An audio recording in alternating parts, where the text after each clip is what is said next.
Hey guys, how are you all doing? This is going to be my first video for my new MMA channel.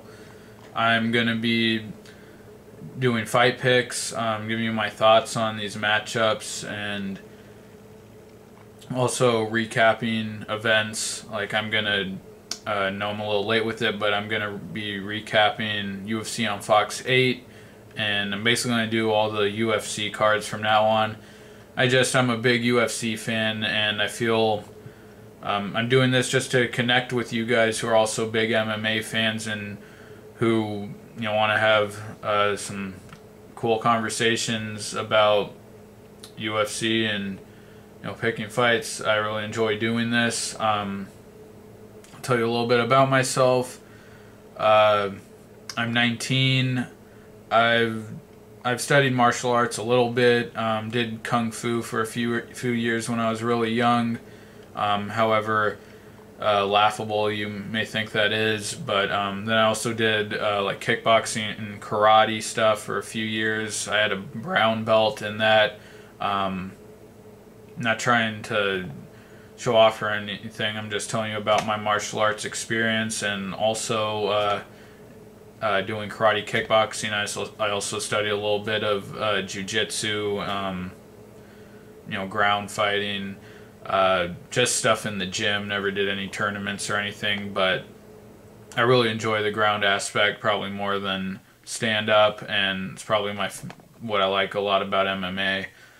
But not a street fighter or anything, not a amateur MMA fighter, just a guy who really loves watching UFC. I watch the big Bellator fights. I'm not a diehard Bellator fan, but I watch the big fights. Like last night, I watched the Chandler Rickles fight and the Askren fight.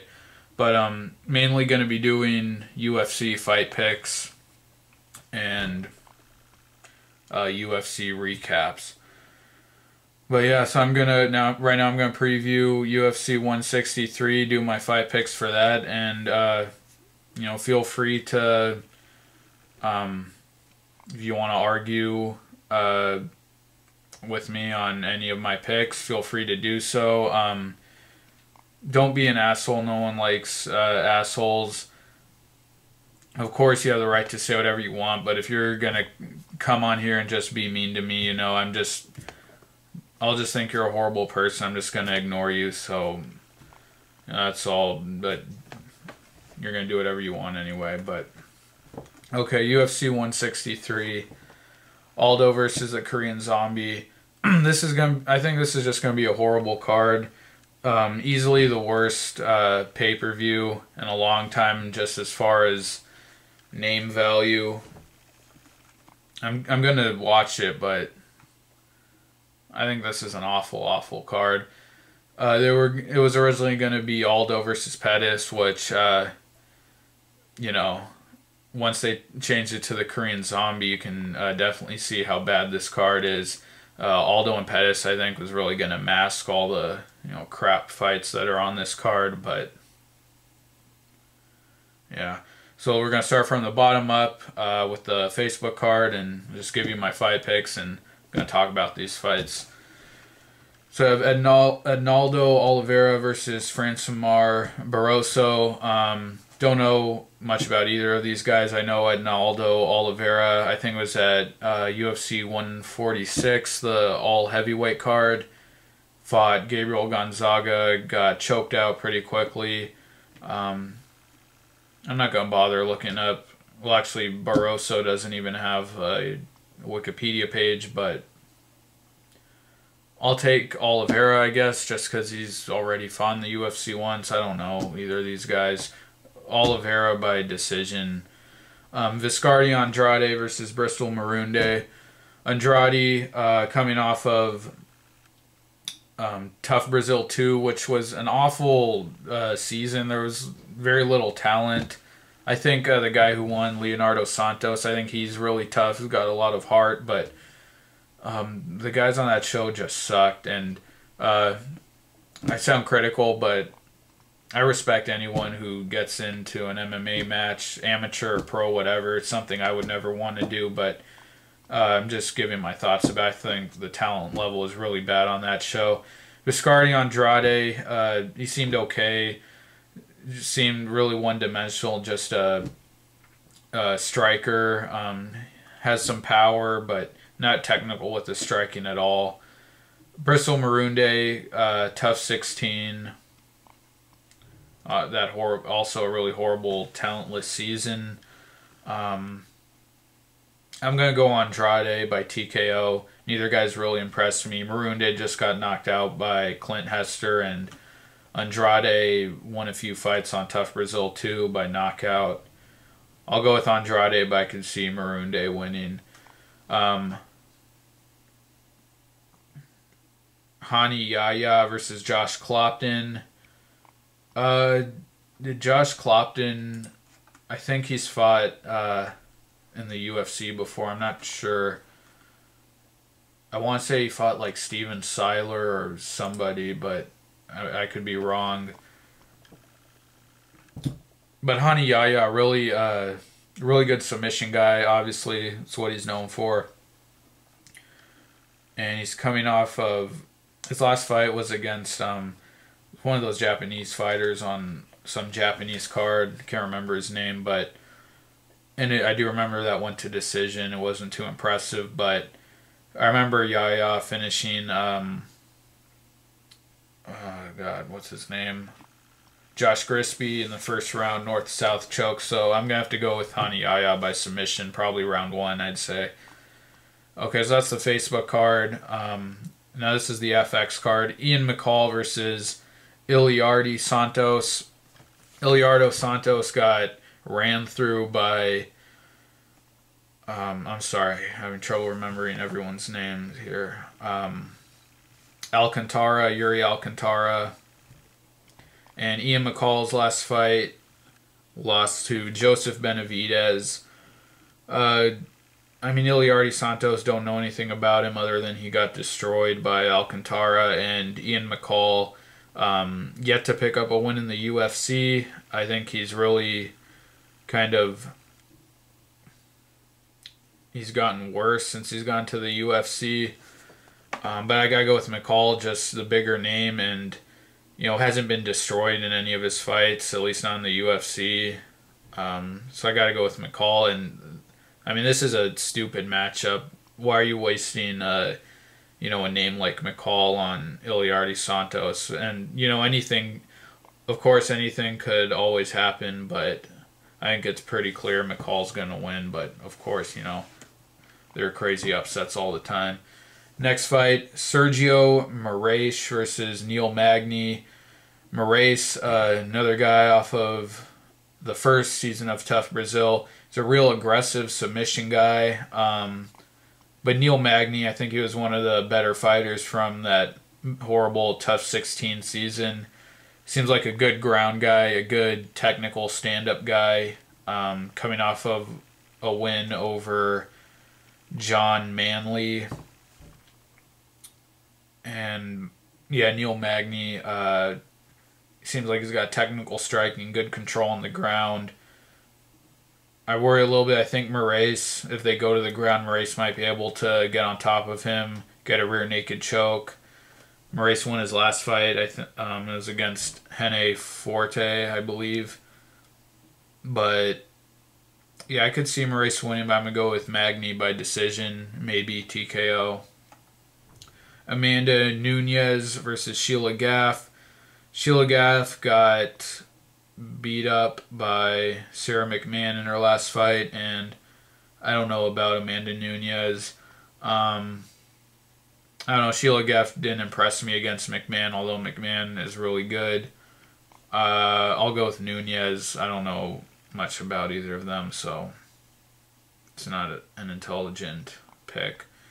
Vinny Magallanes, however you say his last name, against Anthony the Hippo Peroche. Peroche has really impressed me, being that he's very old and he's still able to win fights, even though it was against really bad competition. Magallanes, the hype is over, I think. We saw in his last fight, he's got no hands to speak of, horrible hands. Also, his gas tank ran out pretty quick in that last fight against Phil Davis. But his jiu-jitsu obviously is very good. Yeah,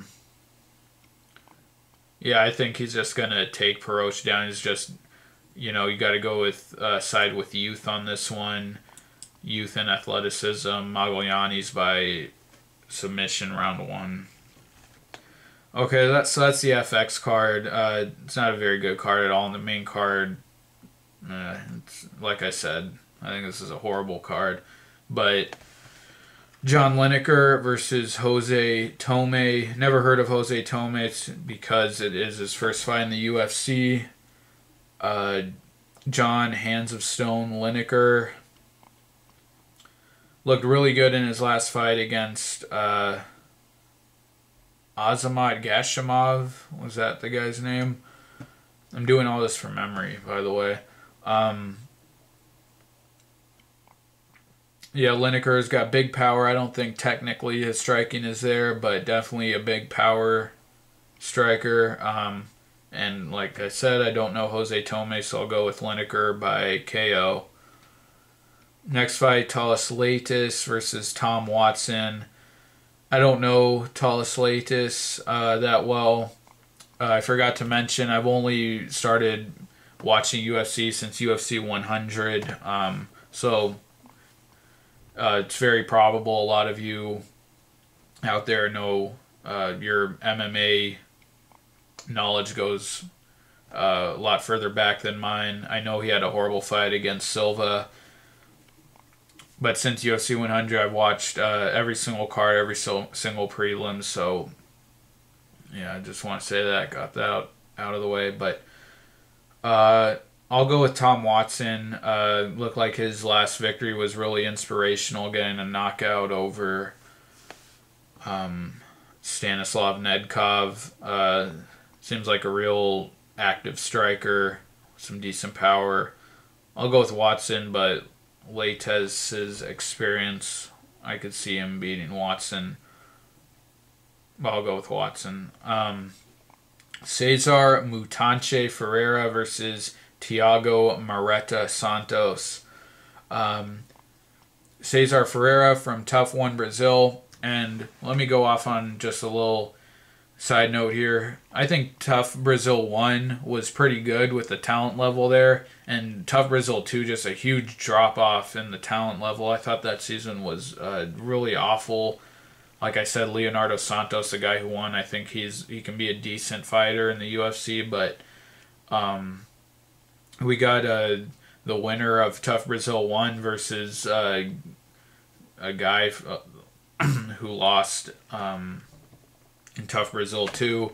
Moretta, he was a pretty tall, rangy Muay Thai striker, and Ferreira really impressed me in Tough Brazil 1. I think he had a real good guillotine choke of someone in the house, can't remember, and I think he had a head kick knockout of somebody too. Although his fight to win the show over Sergio Moraes wasn't that impressive. He was dominating, but then got rocked by a submission guy on the feet, so that wasn't too good. But I think Ferreira's clearly the better fighter. I think he'll knock Thiago Marreta Santos out pretty easily. So that's the first 3 fights, and those are all awful. Should all be prelim fights. And now the co-main event, Lyoto Machida versus Phil Davis. I don't see how Phil Davis can win this at all. Phil Davis was a guy I was really high on when he came into the UFC. His first fight I saw him in was against Brian Stan at 109. And he had really good ground control and really developed into kind of a dynamic submission guy. Not dynamic, but really creative submission guy. Submitting Tim Boach and Alexander Gustafsson. And in his last fight, or not his last fight, but Wagner Prado. But his hands are terrible, as we saw in the Vinny fight. He just looks real stiff and awkward with his striking. He's not fluid at all. His body mechanics seem to be really bad when he's striking. You have to go with Machida by knockout. Even if Phil Davis manages to get him down, I think Machida's good enough to get back up. I really do. I don't see Davis winning this at all. So now Aldo versus the Korean Zombie, Chan Sung Jung. Kind of interesting. Aldo's not a guy that I put in the pound for pound best. Meaning I don't put him up there with Jones and GSP. I hear guys saying Aldo's right up there with those guys, and just no, he's not. At least in my opinion, this guy's not. He's not a killer every single fight. People seem to really forget about his inconsistency. When he fought Florian, that was such an uneventful fight. He should have killed Florian, but you're going to think I'm crazy and hate me, but I scored that fight for Florian when he fought Florian. That's how uneventful and close it was. But, and then some fights he goes out and he just looks amazing. Killed Mendez in the first round, which I didn't see him being able to do that. I thought Mendez would win that fight. His last fight against Frankie Edgar, he seemed to fade. Awesome in the first round, but faded as the fight went on. And he also had that fight against Mark Hominick where he faded, and that was a real tough fight for him. But I don't know, Chan Sung Jung, he's really impressed me. He's a guy I had written off, like, he had that big exciting fight with Garcia, and I didn't think it was going to be anybody special, but and then he got knocked out by Root, but coming over to the UFC, he beat Garcia again. He beat Hominick. Still wasn't high on him after those wins, but I really started believing in this guy after he beat Poirier. I thought Poirier would kill him. He's been out for a little over a year. Chan Sung Jung, ring rust could be a huge factor. I don't know. But he's a tough guy. Good striking, good submissions, especially we know he's pretty creative with his submissions. He pulled off that twister and then a Darce choke on Poirier. But, I mean, of course, on paper, Aldo, you think he's going to win. A lot of people say Aldo's going to kill Chan Sung Jung. I don't see it that way. I mean, definitely could. He's capable of it, but, of course, Aldo, I think he's got way more power than Chan Sung Jung. Speed, he'll definitely have the speed advantage. But if Chan Sung Jung can survive the first and second rounds, and he pushes a really hard pace. We saw that in the Poirier fight. If he can do that to Aldo, Aldo's been known to fade. Like I said, the Edgar fight. If he can do that and just stay on Aldo, if Aldo doesn't get in his head and Chan Sung Jung just fights hard, I could see Jung getting the better of Aldo, maybe even a finish. Call me crazy, but I'm going to go with the safe bet. I'm going to say Aldo, probably by TKO at some point. Maybe even decision. Chan Sung Jung is tough. I could see him doing it. That would be a huge moment for the sport if he could beat Aldo. But I'm going to go with Aldo. Probably late TKO or a decision. But anyway, those are my picks for UFC 163. Aldo versus the Korean Zombie. I hope you guys enjoyed this. I'd really appreciate it if you give my video a like. Please comment with whatever thoughts you have on my picks or your picks, the fights. Really appreciate it. Please sub. I'd really appreciate that too. And yeah, look, you can look forward to more videos from me. I'm going to do this for every UFC card. And I'm going to recap every card as well. And now I'm also, I'm done with this video. I'm going to do a recap for UFC on Fox 8. If you want to check that out, please do so. I'd really appreciate it. So take care, you guys. I really appreciate you watching. See you later. Bye.